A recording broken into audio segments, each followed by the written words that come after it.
Hello and welcome to OPA GCSE Sociology. This is lesson 14. The title is What are Social Processes? And just for your do now, you've got a statement here. People are born as criminals. So in class, we've done this in pairs, but you can just think about this independently. Do you think people are born criminals? Or perhaps do they learn to be criminals? So I'd like you to think about that, maybe do a T-chart, say the arguments to say why people are born criminals and why people learn to be criminals, and come up with your own conclusion there. Okay, you might just want to pause the video now.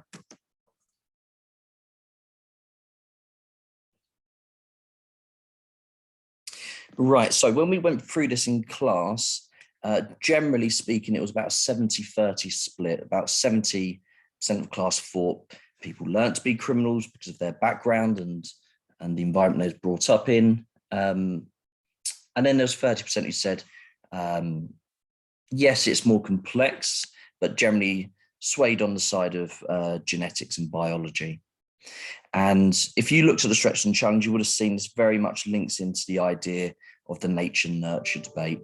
So this idea of whether our actions, our beliefs, our identity is very much in our nature and was always made to be based on our biology, our neurodiversity, things like that, or is it something that's based on our background and all those social structures that we have talked about previously? So you might just want to think of this statement, are people born criminals? And we're going to come back to that a bit later on, potentially in the lesson. Right, so first off, what is a social process? So you might just want to get this definition down. A social process refers to the ways that humans are affected by ongoing interaction with others. So it's shaping our norms, our values, our roles. The interaction simultaneously influences both structure, so macro influences, but also individual, so the micro. So just think of that in terms of the social interaction you're having with your parents or your guardians, or maybe even your teacher and your peers in school. That's going to shape, if it's in school, in a lesson, it's going to influence that interaction is going to influence your relationship with your teacher, perhaps how you're getting on academically, your peers, and that's going to shape wider things like how things are run at OPA indirectly or directly. Also, perhaps the culture at the school, things like that. And it's a little bit of a case, what came first, the chicken or the egg, the macro or the micro. There's not one that comes first. They're happening simultaneously and they're happening at the same time. It's this constant process. Just a reminder, you might want to get down a definition in red there and then just reflect on what's just been said. So just now, as part of your task one, in addition to writing down that definition, perhaps just write a list down of the different sort of social structures that are part of the social process. So we've talked about structure before. If you're not sure, think of Durkheim's organic analogy, all of those different organs, and just write a list of all those different things that might influence your life or influence just the average Joe's life. And just pause the video for a minute there.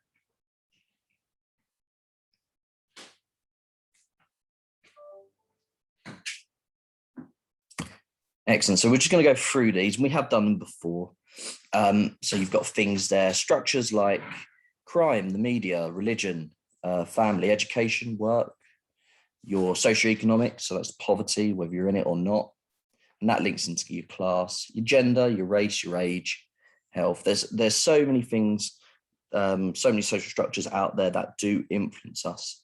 And those structures are part of that social process, this constant shaping of who you are. So we've got that analogy there in the bottom left-hand corner, this idea that you are essentially like a piece of clay and you are being shaped into who you are. And those hands, those things that are shaping you are those social structures. And this is all part of a social process.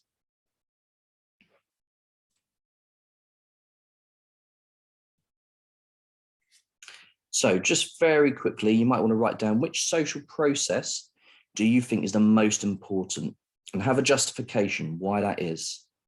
And then in class, I'll reveal what the majority of people said. As your stretch and challenge, what would different social theories say about social processes? Do they have a particular opinion on it? So I'm just going to give you a minute or two to do that. So you might just want to pause the video.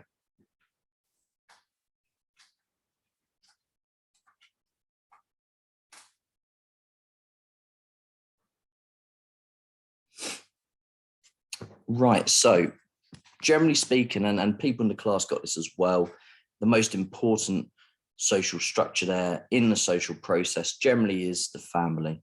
And it's something we refer to as primary socialization. Some people did say, just out of curiosity, things like the media. Others said things like education. They're all very valid. And I definitely agree that media has become a bigger part of people's lives over the last 20, 30 years. Education is always key. But it's really the family that's the key here in the social process. It's the first thing, hence why it's called primary socialization. So just reading through this, arguably the most important social process is primary socialization within the family during the early years. Our identity is shaped and basic functions are conditioned. So for example, consider some of the things that we take for granted. Who taught us to talk? Who taught us to wear clothes?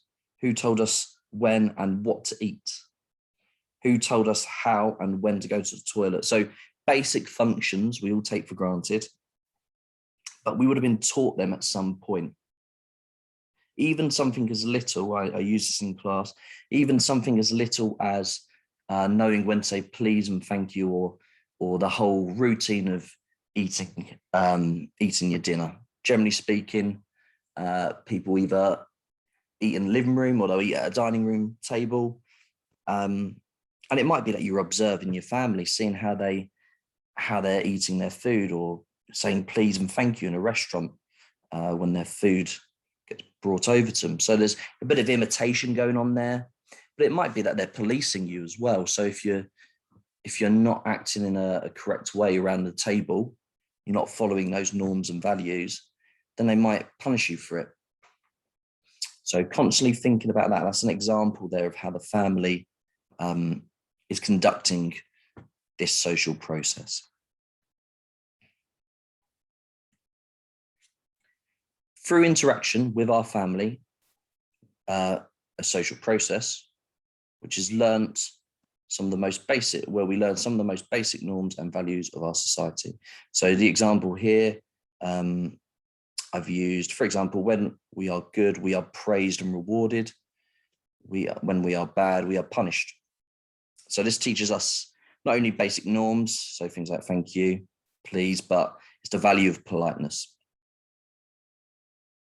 So just as I said on the previous slide, our parents will model this behavior on us, so they themselves will use this behavior. And if they don't, so for example, if they're swearing or things like that, you're more likely to think that swearing's okay. Things like that.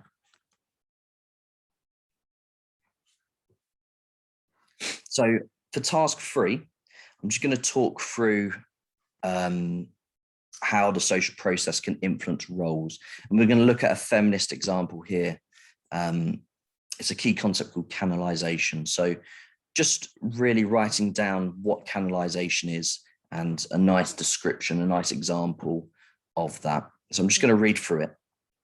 Our interaction with our parents also reinforces our roles. So in this case, we're looking at gender roles, traditional ones. Liberal feminists like Anne Oakley refer to how our parents' choice of words and their purchasing of certain children's toys can reinforce gender roles. And that's referred to as canalization.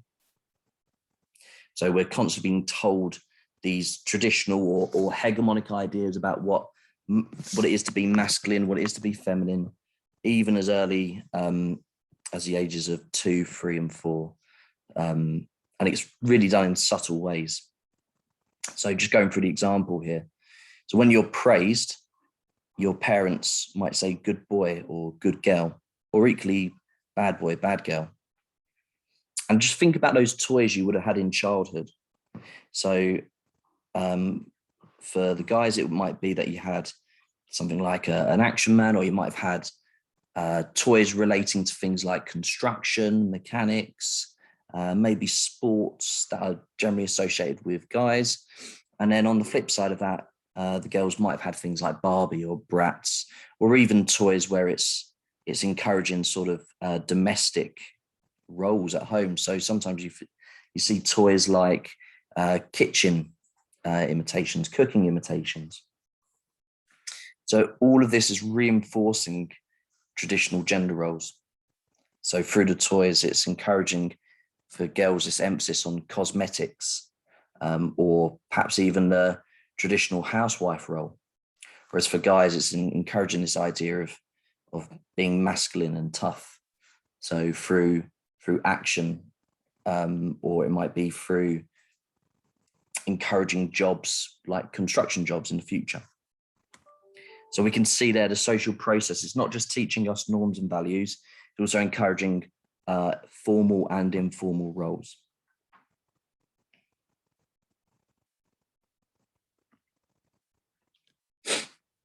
In addition to primary socialization, there is secondary socialization, and that generally refers to the social process reinforcing these norms, values, and roles after your initial infancy years.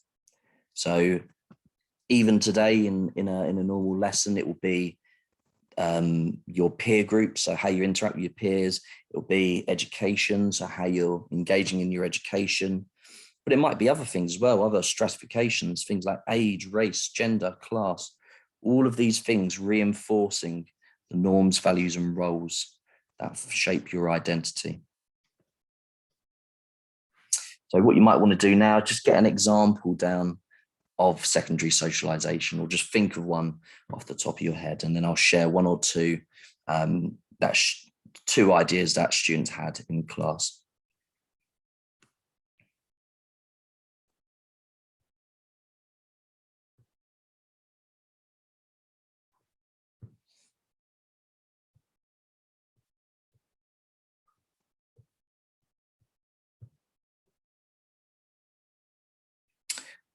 Right, so one student gave the example in class of their religion, so how they interact with others will be shaped by their religion and their beliefs within that religion. Another person gave the example there of their gender, so how they were dressing, some of their tastes and things like that, even how they perceived in class. So they weren't talking about themselves, but they used the example with if say a guy walked in wearing a skirt into school, then they might be seen as being a bit unusual, a bit odd. And it's quite an interesting topic to talk about, because if people have been seen in the press, there have been a few cases where students, male students, have been wearing skirts and things like that, but it's still very much not the norm. So there's two really good examples just showing how even within a classroom, this social process might be different or might go hand in hand with other structures.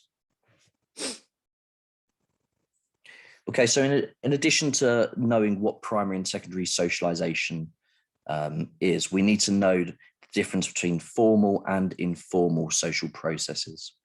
So just very simply, formal are those where it's really strict laws or strict rules, anything that's formative. So you can see the illustrations here under formal. So you've got the police, you've got the legal system, they're your formal ones. And then informal will be, so those informal forms of social control will be things like your family, your peers. So it might be peer pressure, it might be the school prompting you to, I don't know, do your tie up and tuck your shirt in.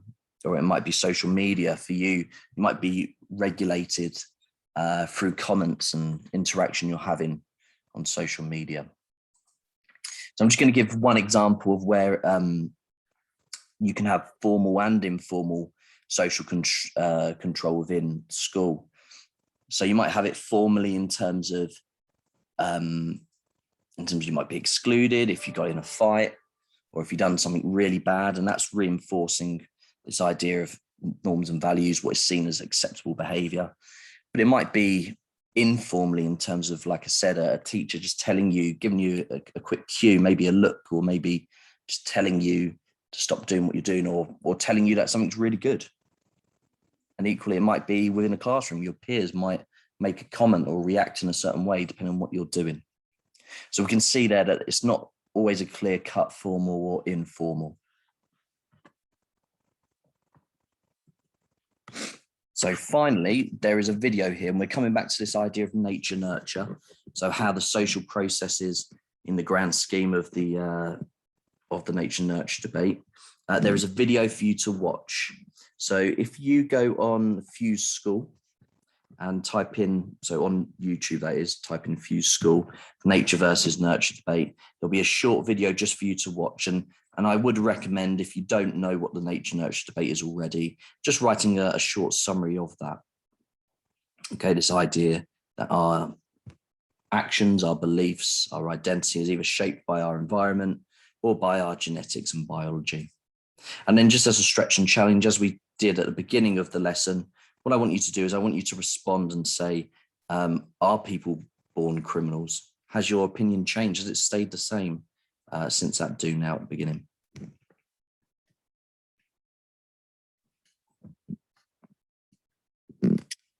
Okay, so that was lesson 14, looking at what a social process is. In lesson 15, we're going to be looking at what a social issue is, and we're going to be concentrating on Thurrock itself. Okay.